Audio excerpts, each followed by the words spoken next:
এক নবীকে স্বপ্নে বলা হলো, সকালে যা প্রথম দেখবে তা খেয়ে নেবে, দ্বিতীয়টিকে লুকাবে, তৃতীয়টিকে গ্রহণ করবে, চতুর্থটিকে নিরাশ করবে না এবং পঞ্চমটির থেকে পালাবে।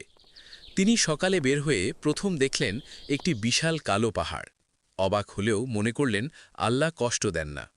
কাছে গেলে পাহাড়টি ছোট হয়ে একটি মিষ্টির লুকমার মতো হয়ে গেল।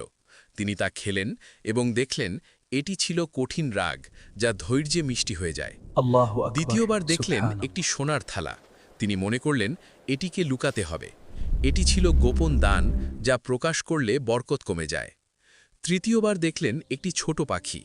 তিনি তাকে গ্রহণ করলেন। এটা ছিল অতিথি। চতুর্থবার দেখলেন এক বৃদ্ধ লোক সাহায্য চাইছে।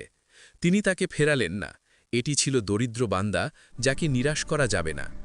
পঞ্চমবার একটি ভয়ঙ্কর সাপ দেখলেন এবং দ্রুত সরে গেলেন। এটি ছিল ফিতনা, যাকে এড়িয়ে চলাই নিরাপদ।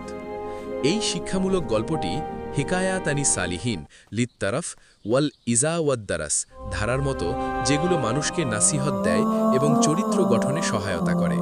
মিন কাদায়া আত্তারবিয়া আদ্দিনিয়াফি, এবং অতীতের এমন ঘটনাগুলো আলেমদের মতে হৃদয়কে জাগ্রত করে।